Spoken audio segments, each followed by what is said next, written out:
Venezuela fue el paraíso de la extrema izquierda durante unos años. Lo usaban como ejemplo de que el supuesto socialismo del siglo XXI era superior al capitalismo como sistema económico. Hoy, su farsa se ha destapado y todos evitan hablar del tema. Y es por eso mismo que debemos insistir, hacer entender a la población que lo que les prometen es mentira, que si ellos gobiernan solo habrá miseria y totalitarismo. Este vídeo es un análisis de cómo el socialismo destruyó Venezuela.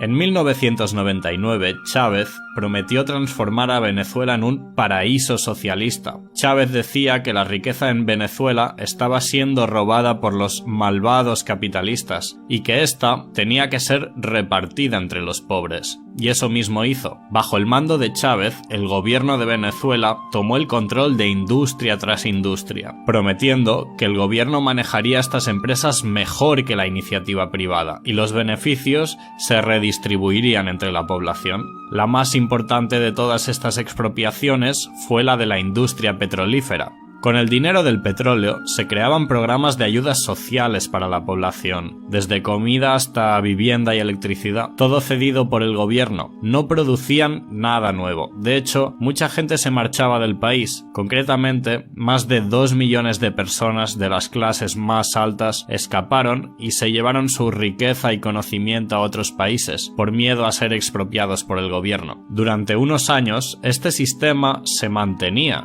y la extrema izquierda hablaba de su increíble reducción de la pobreza y ponía a Venezuela como ejemplo a seguir en todo el mundo. Pero pronto, la situación tomó un giro dramático, cumpliéndose así la famosa frase de Margaret Thatcher, que dice: "El socialismo fracasa cuando se les acaba el dinero de los demás".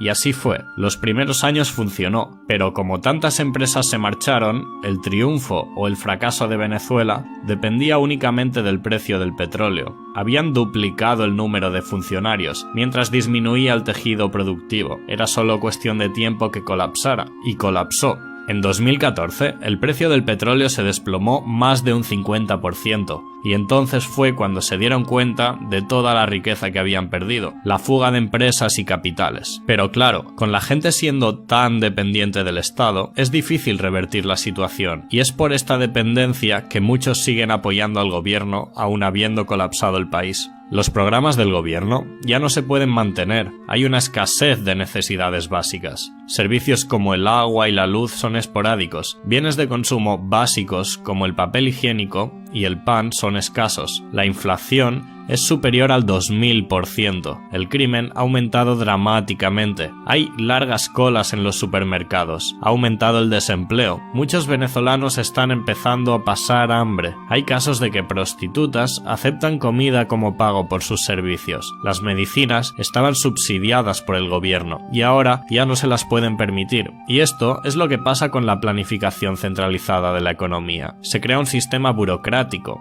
que crece con el tiempo y se hace menos eficiente y más corrupto. De hecho, un país con libre mercado puede soportar más o menos un sistema redistributivo. Este es el caso de España y casi todos los países del primer mundo. Aunque es un sistema muy ineficiente, no colapsa porque las empresas siguen generando riqueza y el Estado vive de esta riqueza. Pero si eliminas las empresas de la ecuación, es una receta para el caos. Los mismos que defendieron Venezuela hace años, ahora no admiten su error. Seguirán culpando a sus enemigos favoritos, el imperialismo de los Estados Unidos y la supuesta guerra económica interna de la burguesía que ha huido del país hace mucho, aunque ahora ya sabéis la verdad. Algunos izquierdistas también culpan a Maduro, dicen que con Chávez todo funcionaba, pero hay que recordar que fue Chávez el que durante más de 10 años sentó las bases de este colapso. Chávez estructuró la economía de una manera muy pobre. Tenían petróleo y lo vendían. Con ese dinero podían pagar la deuda. Otro error, el de la deuda, que desafortunadamente nosotros también estamos cometiendo.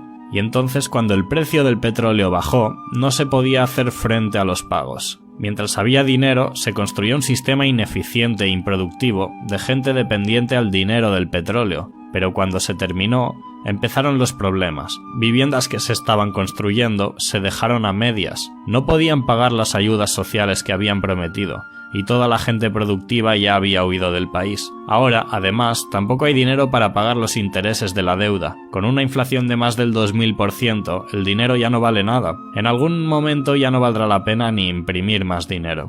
Venezuela ya ha caído. A no ser que el petróleo suba mañana mágicamente un 250%, la economía ya no se va a recuperar. Ahora es cuestión de tiempo. Y os hago estas preguntas. ¿Hasta qué punto es Maduro capaz de mantener la situación? ¿Creéis que va a haber una guerra civil? ¿Cuánto tardaría en recuperarse Venezuela si volviese al capitalismo? Dejad vuestros comentarios debajo del vídeo y no os olvidéis de suscribiros al canal para más vídeos como este.